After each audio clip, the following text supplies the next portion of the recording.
Bonjour et bienvenue dans l'Hebdo du Dragon, votre journal du vendredi 100% Dracénie. Comme à l'accoutumée, je vous rappelle que nous sommes présents sur Facebook, Instagram et TikTok. N'hésitez donc pas à nous y suivre. Et pour l'anecdote du jour, vous n'êtes pas sans savoir que nous célébrons la fête nationale. Néanmoins, contrairement à ce que l'on pourrait croire, ce n'est officiellement pas la prise de la Bastille le 14 juillet 1789 que nous honorons, mais la fête des fédérations du 14 juillet 1790, une journée de paix et d'unité nationale trop rare à l'époque. Et place à l'actualité à présent avec pour commencer un micro-trottoir sur le baccalauréat. En effet, avec les résultats récents du bac 2023, la pertinence de l'examen est remise en cause. Nous avons donc posé la question directement aux Dracénois. À la suite, nous partirons à la découverte du CSC, une institution phare de la vie culturelle dracénoise. En effet, le Centre social et culturel de Draguignan accueille de nombreuses associations et est responsable d'autant de projets. Et exceptionnellement, puisque cette semaine sera plus courte, il y a moins d'actu. Aussi, le journal ne se contentera que de 2 sujets. Allez, tout de suite penchons-nous sur le baccalauréat et son très bon taux de réussite. 90,9% des terminales sont désormais bacheliers. Un succès qui se questionne quand on voit les conditions dans lesquelles celui-ci a été organisé. Examen plusieurs mois plus tôt et donc programme incomplet, niveau moins élevé d'après certains également. Nous avons donc voulu savoir quelle est l'opinion actuelle sur cet examen, si cher aux Français.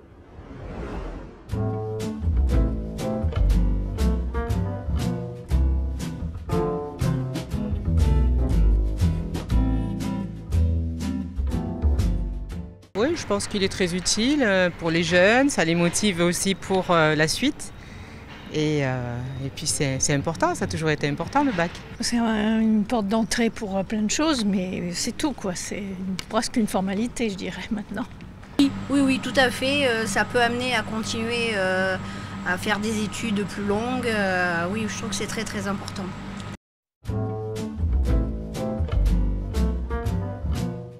Oh là non, je pense qu'on n'a pas eu assez de temps pour réviser et pour s'organiser et qu'on aurait peut-être dû prendre plus le temps justement pour voir tout le programme, surtout que notre génération, elle a même pas passé le brevet.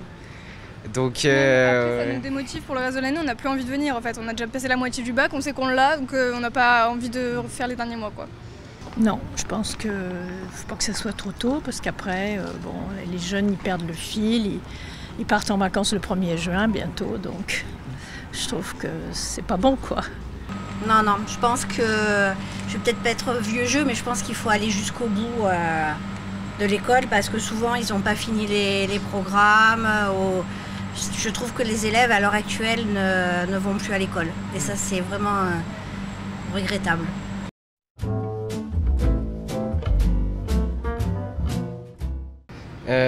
Je vois pas pourquoi ce serait une mauvaise chose, peut-être justement parce que ça a moins de valeur, peut-être vu que tout le monde l'a.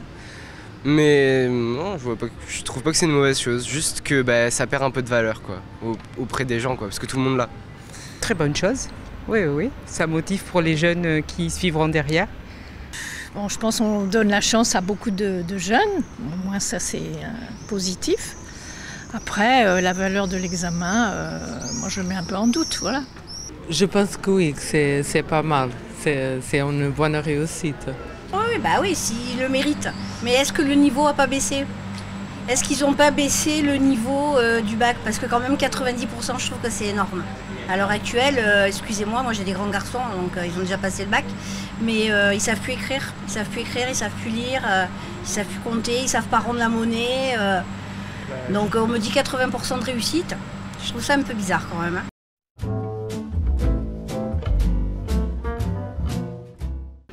Non, le garder, peut-être l'améliorer, mais sinon le garder, c'est un bon élément. Non, le supprimer, non. Moi, je pense que ça motive quand même les élèves, ça les tient un peu en haleine toute l'année. Bon, j'ai un examen, il faut que je travaille. C'est quand même un objectif important. Voilà. Oui, bien sûr. Oui, parce que quand même, ça relève d'un certain niveau. Donc oui, mais par contre, il ne faut pas le rabaisser, comme le brevet ou le CAP ou les autres diplômes. Mais moi, je pense que c'est avantageux, ça continue comme ça. Moi, j'ai 2 enfants, cette année, ils sont passés, ils ont réussi. Je suis heureuse pour eux. Maintenant, tournons-nous vers le CSC, le Centre social et culturel de Draguignan, qui a pour mission de proposer des activités à tous les publics, des tout-petits aux seniors. Présent depuis 2004, le CSC développe rapidement son catalogue d'activités pour parler au plus grand nombre. Nous vous invitons à les découvrir dans ce reportage de Cynthia Billeux, Dylan Merlot et Kylian Rambourg.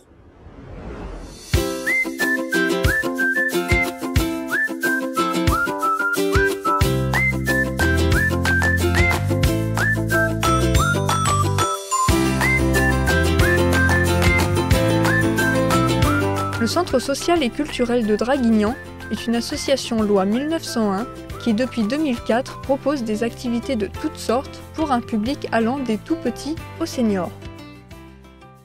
Alors, au niveau des activités, donc pour les tout-petits, les 0-3 ans, la seule chose qu'on a, c'est les APE, les animations parents-enfants, parce qu'aujourd'hui, on n'a pas d'agrément pour les tout-petits. Il faut un agrément PMI.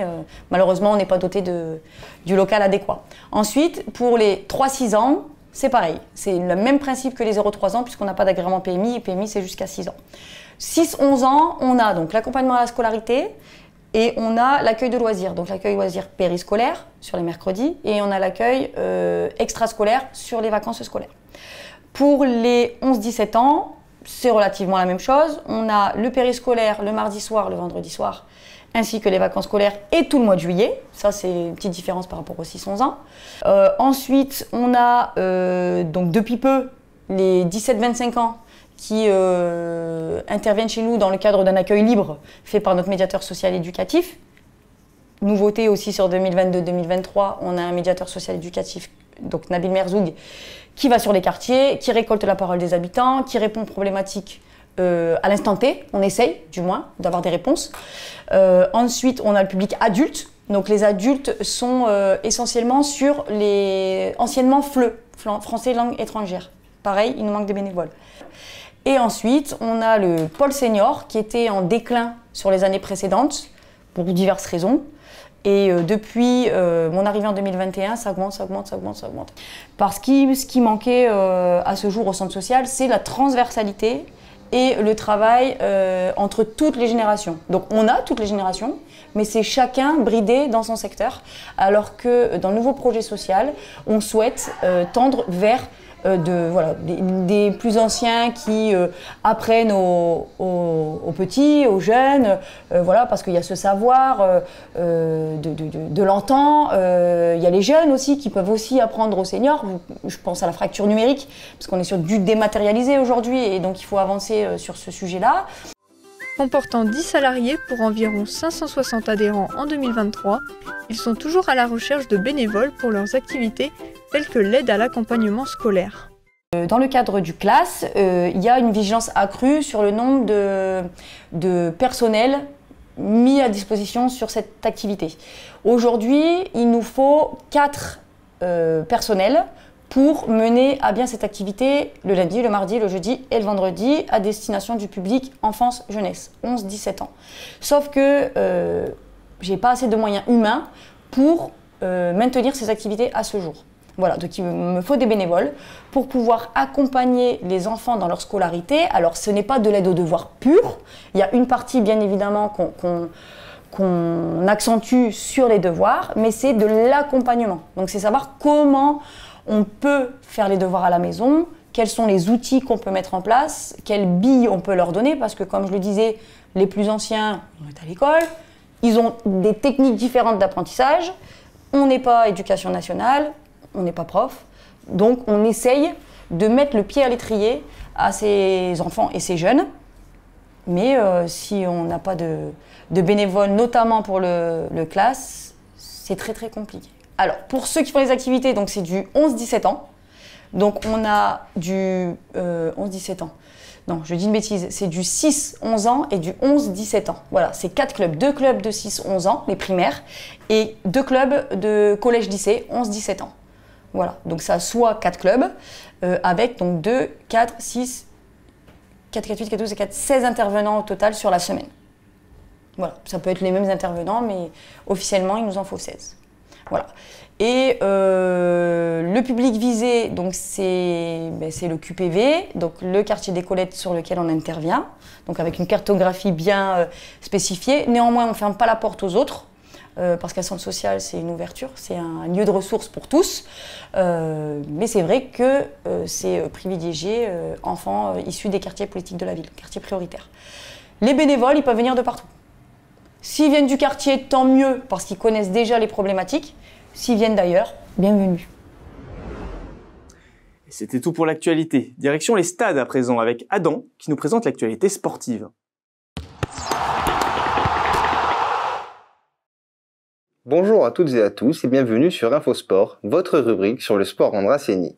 Pour commencer cette édition, nous partons à la rencontre d'Eddy Justinien, président de la section haltérophilie de l'ASPTT et ancien compétiteur qui nous reçoit pour nous partager sa passion. Sport de force, mais également de discipline, regroupant plus de 50 adhérents, à partir de 11 ans, l'haltérophilie prône le dépassement de soi dans une rigueur qui bien souvent transforme le loisir en compétition.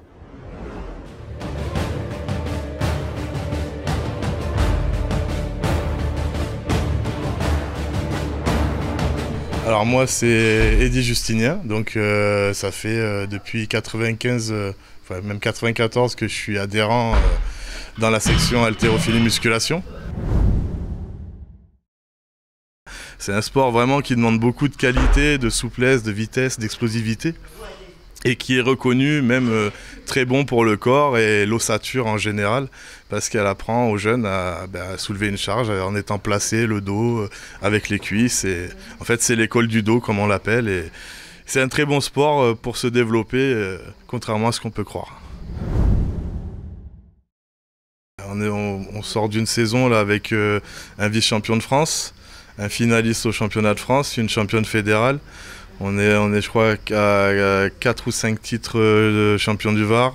On a pareil en régional et on a je crois deux champions de zone et une 3e place aux zones. Donc on est présent et là en fait comme je vous disais le groupe il est jeune. Donc il faut le temps que ça mature et puis j'espère que l'année prochaine on ira chercher encore plus que ça. Voilà, avec plus de qualifiés et plus de médailles en fait.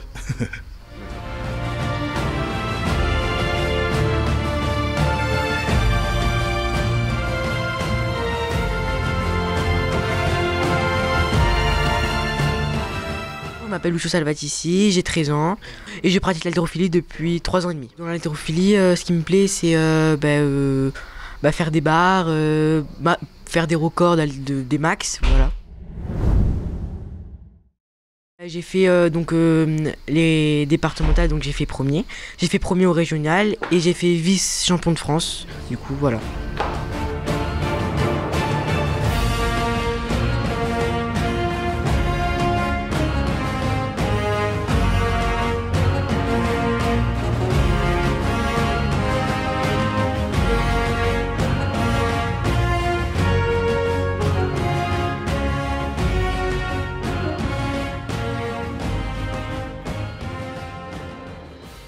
Je m'appelle Alina, je suis préparatrice physique et je pratique l'haltérophilie depuis 2 ans.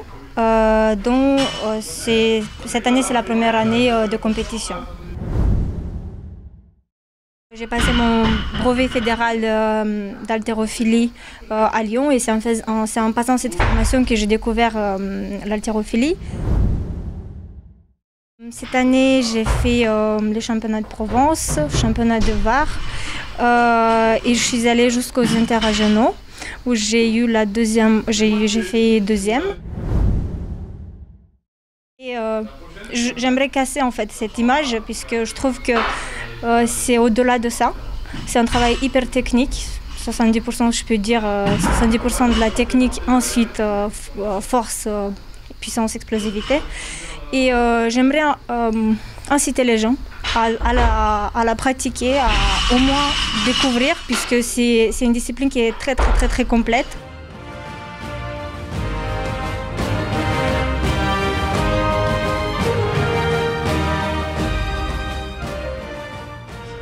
Alors, je m'appelle Julie, j'ai 38 ans, donc je fais de l'haltérophilie depuis un petit peu plus d'1 an. Alors, je m'entraîne 2 fois par semaine, le mardi et le jeudi, donc à peu près pendant 2 heures, donc ça fait 4 heures par semaine. Et mes objectifs personnels, moi je suis une gymnaste à la base, donc je suis très compétitrice. Et du coup, c'est un sport qui est très technique, qui demande une certaine rigueur. Et du coup, j'ai retrouvé un peu ce que je retrouvais dans la gymnastique avant, donc du coup, mes objectifs sont la performance et la compétition. On pense souvent que c'est un sport qui est réservé pour les hommes. Et en fait, pas du tout. On se rend compte que dans les compétitions, il y a énormément de filles. Et c'est vrai que ça change de toutes les disciplines qu'on peut faire qui sont connues. Donc, quelqu'un qui aime la technique, la rigueur et les entraînements sérieux, on va dire, faut pas hésiter.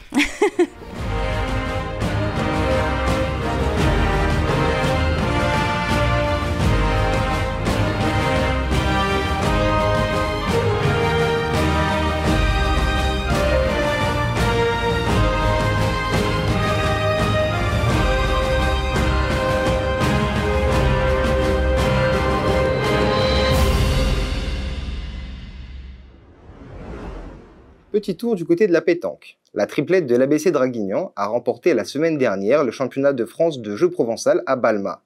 Le palmarès impressionnant de cette équipe s'élève désormais à 13 titres. Suivant l'exemple des adultes, les cadets et minimes ont remporté le titre de champion du Var des clubs. Une belle fin de saison suite aux nombreux titres, en double, simple ou en triple. Pour le handball, le DVHB accueille encore une nouvelle recrue cette semaine. Transfuge de l'USAM Nîmes-Gare, Louis Gouaz, gardien de 20 ans, rejoint à son tour le rang des Dragons. 3e arrivant depuis mai, nous lui souhaitons une bonne intégration. Pour finir, un mot sur le Grand Prix d'été organisé par le TCD qui se déroulera du 14 au 30 juillet à Draguignan. Au programme de ce 41e Open du tennis, matchs simples, doubles ou encore mixtes pour des concurrents allant de 10 à plus de 65 ans. Services de restauration et animation seront assurés sur place. C'est tout pour aujourd'hui, nous vous souhaitons un agréable week-end et à la semaine prochaine. Merci beaucoup Adam pour cette rubrique. Mais désormais place aux activités de la semaine avec pour commencer le défilé de la fête nationale dès ce soir sur le boulevard Clémenceau de 19h à 21h. Les célébrations se poursuivront vendredi 14 avec le spectacle du groupe Objet Trouvé, place Cassin à 21h30 et des feux d'artifice à départ du boulevard Clémenceau seront lancés à partir de 22h30. L'événement sera bien entendu fêté dans chaque village de la DPVA, chacun à sa manière. Figonière proposera des attractions foraines pendant 5 jours, tandis que le Muy et Bargemont feront une retraite au flambeau, la promesse d'un joli spectacle. Allez, c'était tout pour ce week-end, voilà qui clôt cet hebdo. Merci à tous de nous avoir regardés jusqu'ici, c'était l'Hebdo du Dragon, et je vous dis à la semaine prochaine, bon week-end et bonne fête nationale.